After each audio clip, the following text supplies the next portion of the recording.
va a tener su axoplasma. Cada uno de ellos va a tener el axoplasma. Y el ion sodio va a tener que recorrer por el espacio interior. Aquí está el sodio y tiene que recorrer por ese espacio.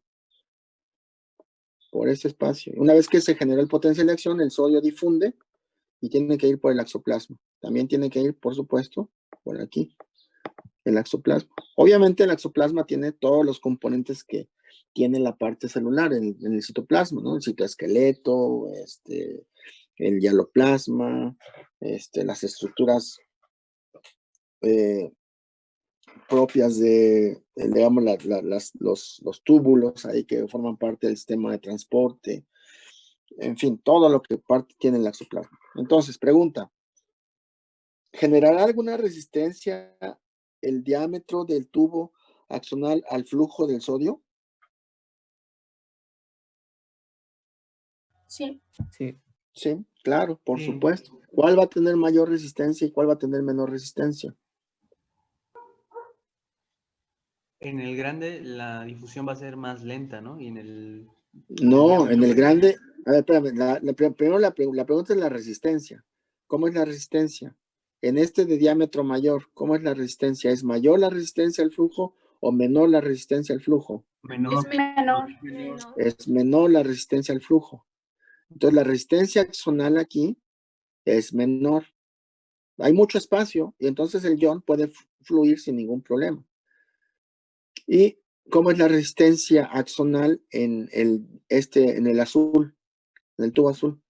Es mayor. Mayor. Claro, es más pequeño y por lo tanto la resistencia es mucho mayor. ¿Sale? Bueno, esa es una condición. La otra condición que tenemos que revisar sería la siguiente. A ver, déjenme borrar por acá de este lado. Tengo ahora, fíjense, tengo ahora la membrana como tal, solamente la pura membrana. Y tengo una membrana que, digamos, va a tener el mismo diámetro, ¿eh? El mismo diámetro axonal. Pero una membrana va a tener la cubierta de mielina.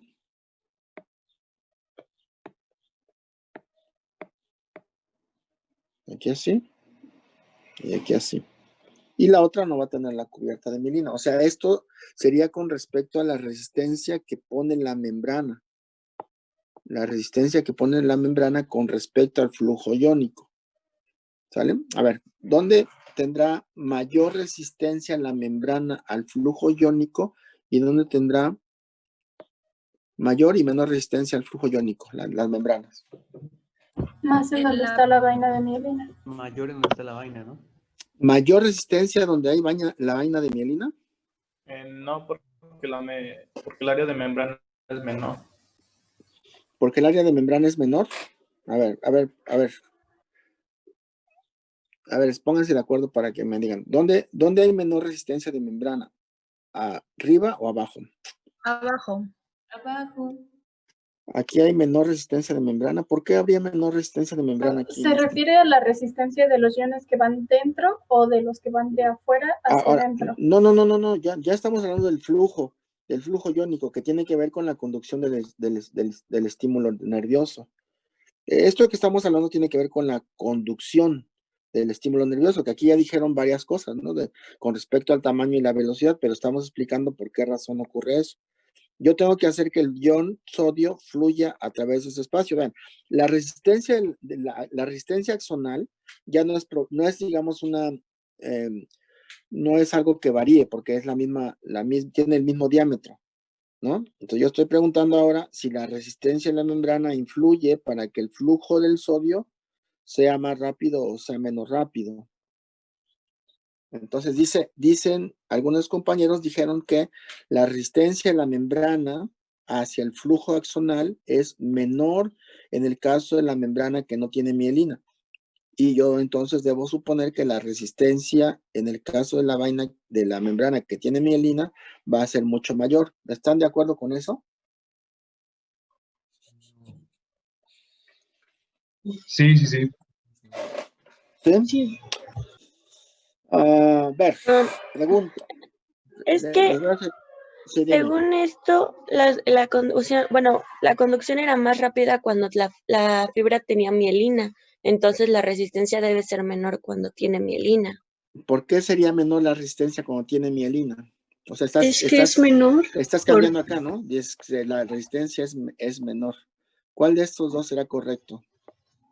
Es que se supone que en el de mielina sí es menor la resistencia, pero no por, o sea, la vaina de mielina, sino porque en esa vaina se supone que hay más canales de voltaje de sodio. Que es En lo que las se supone. áreas, en las áreas Ajá. donde está la vaina de mielina no hay canales iónicos, carecen de canales iónicos. De hecho, es un problema en términos de la conducción nerviosa, digamos, del potencial de acción. Los Entonces, canales se encontrarían en Resistencias. los nodos de a ver, Rambier, ¿no? ¿se acuerdan del efecto de la distancia sobre la capacitancia? Sí, ¿Cómo es la relación con respecto a la capacitancia? Es inversa inversamente proporcional. al cuadrado. Inversamente proporcional, porque ya vimos que el efecto de la distancia tiene un efecto con respecto a la separación de las cargas eléctricas de la membrana, ¿no? O sea, que hace que se atraigan menos. Y si se atraen menos, están más libres. Es decir, como cuando están, ahora sí que otra vez el ejemplo ese de amor de lejos es de pensarse porque cada uno de los individuos pues está más libre y puede hacer como que tiene menos atracción uno sobre otro. Y entonces vean lo que va a ocurrir aquí. Yo tengo esta carga positiva, digamos, del sodio, tiene su contraparte, esta carga del sodio, pues tiene su contraparte negativa del lado contrario. Y entonces eso genera una atracción de este sodio con respecto a esta carga eléctrica. Y entonces lo va deteniendo, va disminuyendo el flujo de este ion a través de la membrana. Lo va limitando en términos del flujo, de la velocidad con que va avanzando, porque lo va deteniendo, es como una ancla, esta carga negativa sobre el sodio. En cambio, en el caso de este sodio, ¿qué distancia tiene con respecto a la carga negativa que pudiera estar presente en esta? Bueno, no va a poner cloro. ¿Qué atracción podrá tener el cloro con respecto a la carga negativa que pudiera tener aquí en la parte esa, que además es menor porque la capacitancia es menor, ¿no? ¿Qué atracción podrá tener este sodio sobre esta carga negativa? ¿Será mayor o menor? Menor. Menor. Por lo tanto, entonces, como hay menor anclaje de esta carga positiva sobre esta carga negativa, la resistencia de la membrana es menor. Como acá, la carga positiva en el esquema de abajo, como la carga positiva ahora está anclada con esta carga negativa, entonces la resistencia de la membrana en realidad es mucho mayor. ¿Sale? Entonces vean, combinemos dos cosas ahora para explicar esto de la conducción nerviosa y el efecto sobre la velocidad. A ver, fíjense, vamos a aplicarlo ya. Si yo tengo una fibra de este tamaño y una fibra de este tamaño, ¿por dónde tendré mayor velocidad de conducción? ¿En la de abajo? En la que tiene mielina. No tengo mielina, aquí nada más estoy No, hablando en la del de abajo, tamaño. no, pequeña. No, En la grande, a mayor En la- tamaño, mayor a mayor velocidad. tamaño es mayor velocidad. Aquí está, Ajá. miren, de hecho aquí está mayor tamaño, mayor velocidad, porque hay menor resistencia axonal. Y aquí hay mayor resistencia axonal. ¿Estamos de acuerdo? Aquí hay menor resistencia axonal y aquí hay mayor resistencia axonal. Y luego, si a este gran tamaño,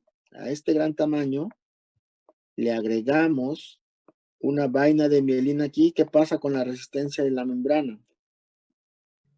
Es todavía menor. Menor. Todavía menor, entonces la resistencia de la membrana es menor. Vean, entonces combinamos la resistencia axonal menor con la resistencia de la membrana menor también, y entonces eso va a generar, estas dos condiciones van a generar que haya un incremento de la velocidad de conducción.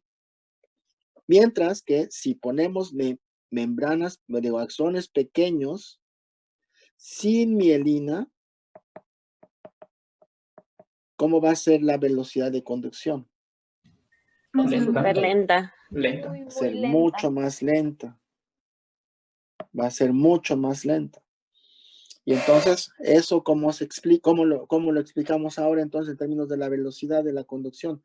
Yo tengo, vean ahora, una parte axonal grande, ¿no? Con una cubierta de mielina.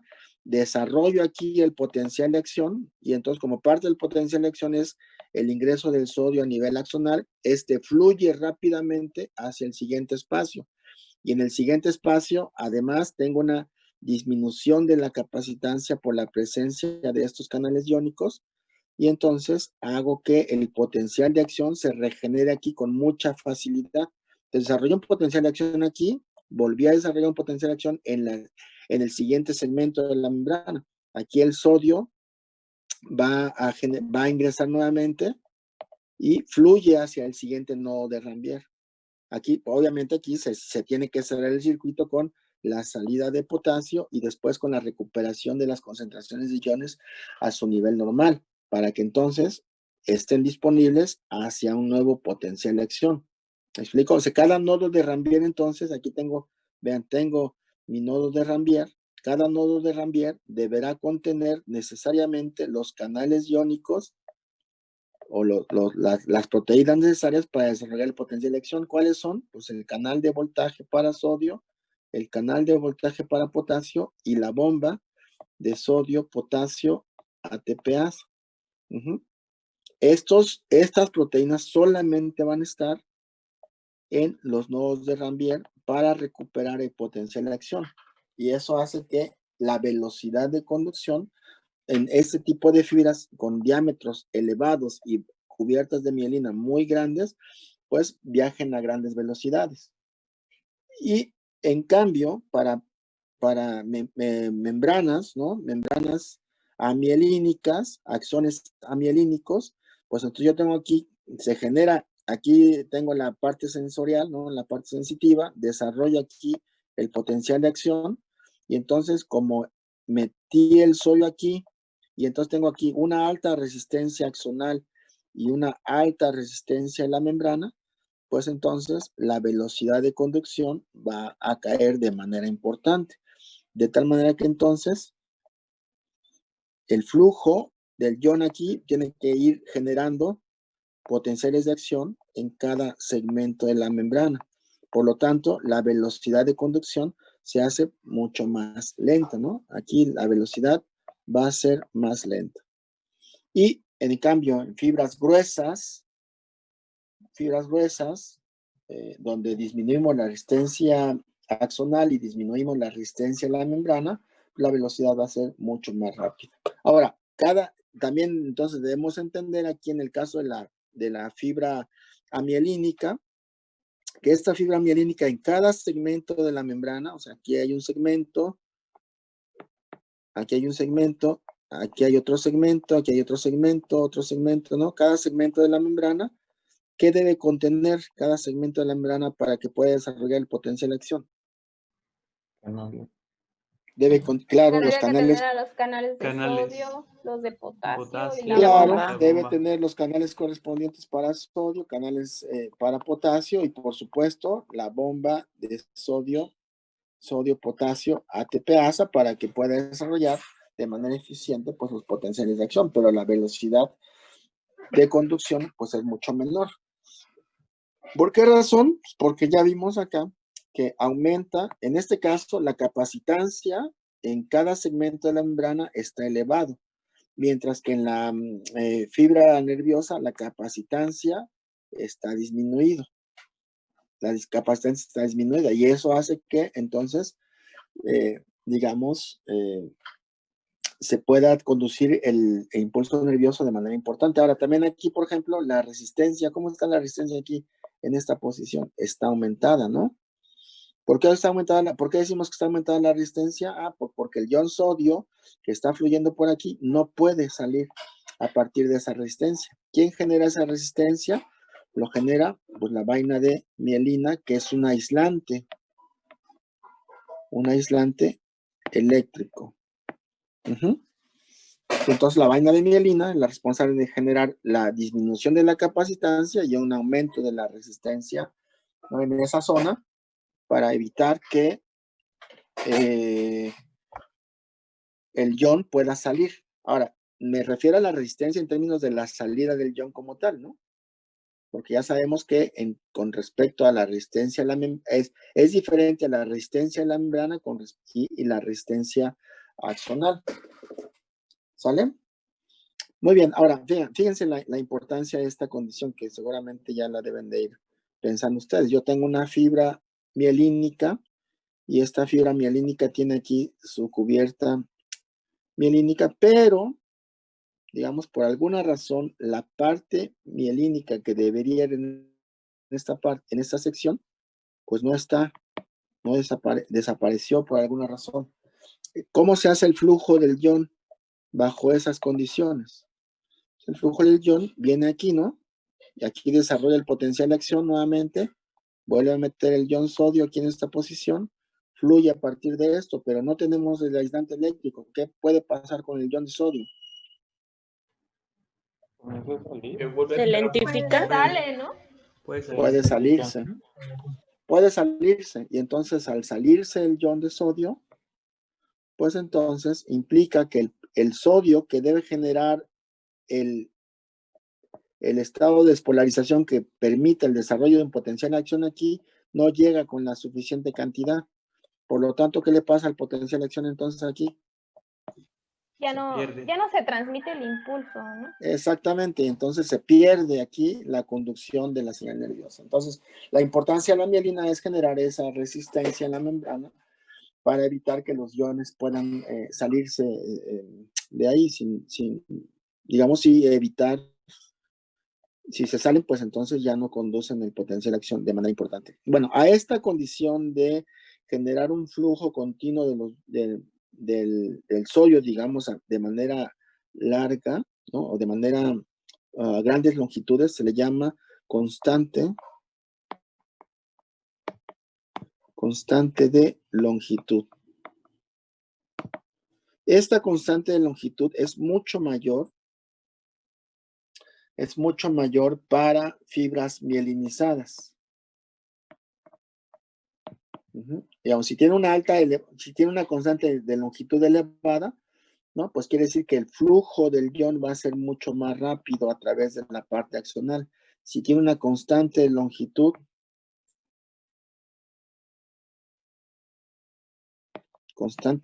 disminuida, entonces el flujo del sodio va a ser muy limitado. O sea, se puede perder muy fácilmente. Por ejemplo, eso pasa en las fibras amielínicas. La constante de longitud es más lenta que la constante de longitud para las fibras mielínicas. ¿Sale? Entonces tenemos aquí dos factores adicionales. Uno sería la constante de tiempo y esa sería la constante de tiempo y el otro sería la constante de longitud.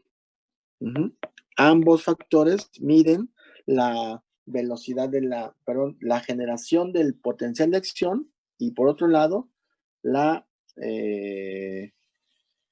generación del potencial de acción y la longitud o la longitud que puede alcanzar el potencial de acción una vez que ha sido generado. Fibras mielínicas y de acciones grandes tienen constantes de tiempo disminuidos, pero velocidades de conducción bastante rápidas. Fibras amielínicas tienen constante de tiempo más rápidas, pero constantes de longitud más limitadas.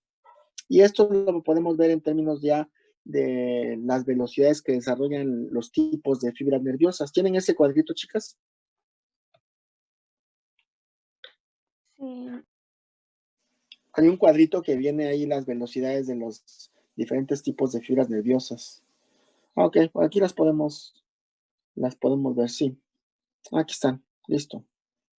Vean, ¿cuáles son? Explíquenos, chicas, por favor.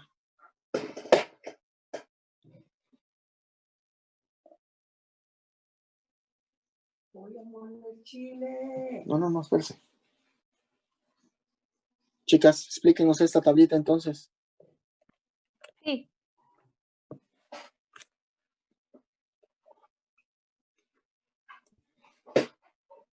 Las fibras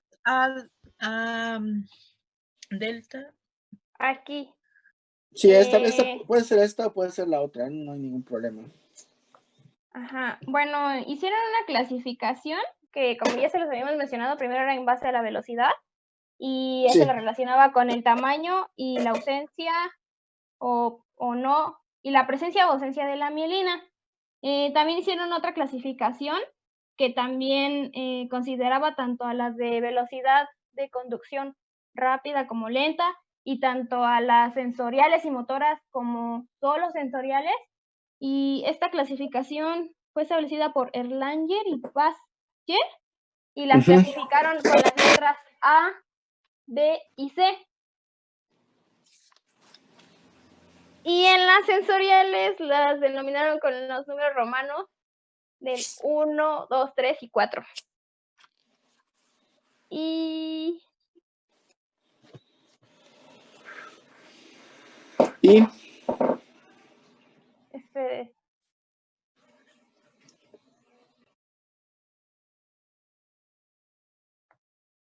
bueno, fueron subclasificaciones.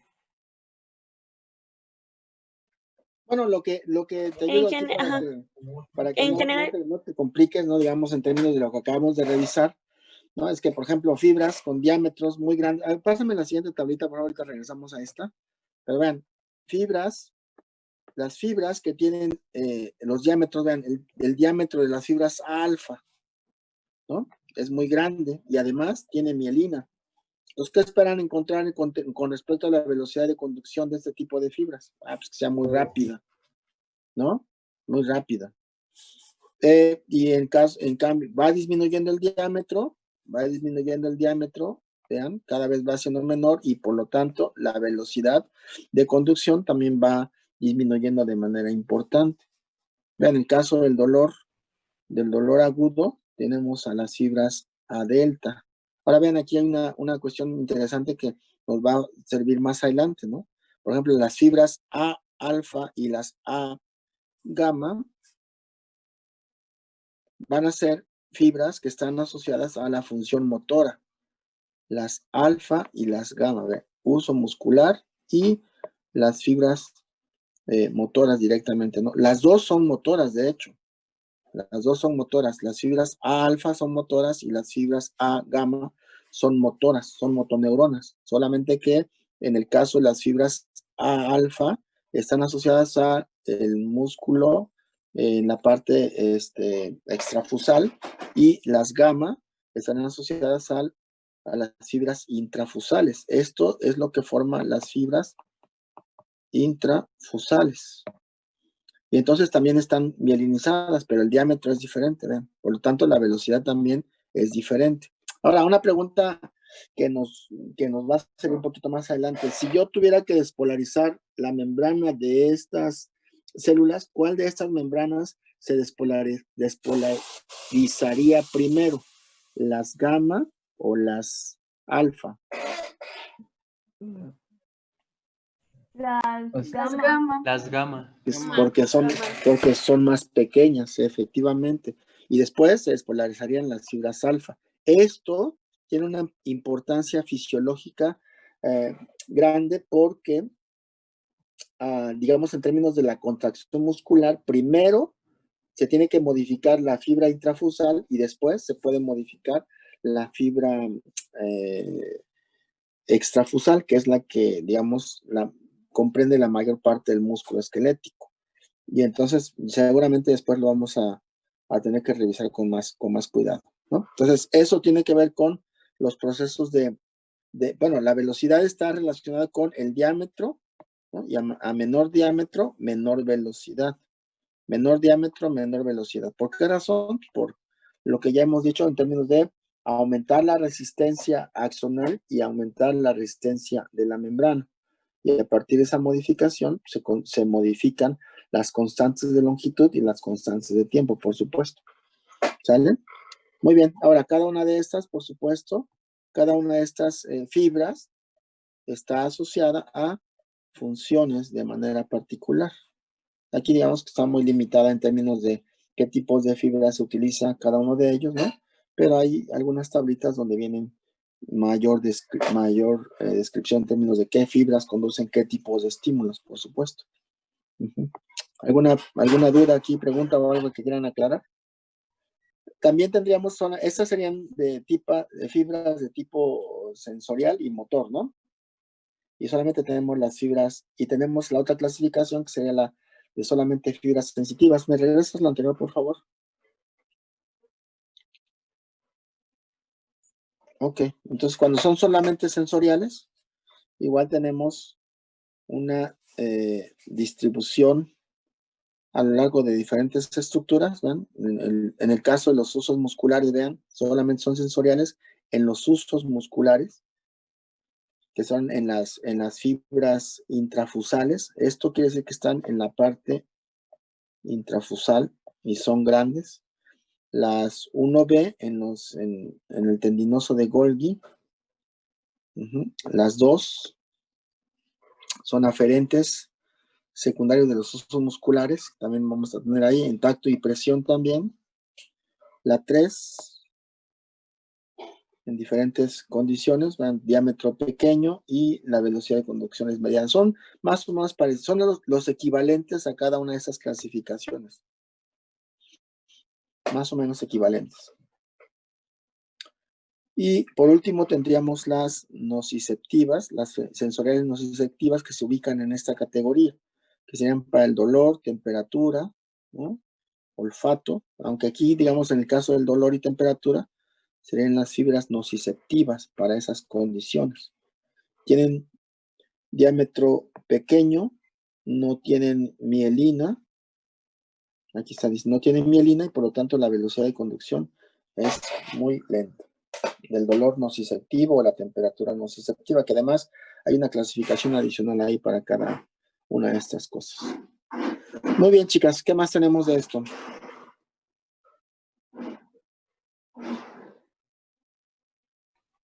Ya lo que corresponde a la vía sensorial y a la somatosensorial. Perfecto, vamos a tomar un descanso de 20 minutos y regresamos aquí, para, digamos, no cortar el tema, regresamos aquí a las 11:34, por favor. ¿Les parece? Sí. Sí, profe. Sí, profe. Ok, pues yo voy a desayunar, así es que me deseo buen provecho. Provecho. Si alguien va a desayunar, buen provecho. Provecho. Igualmente, Nos vemos en un ratito.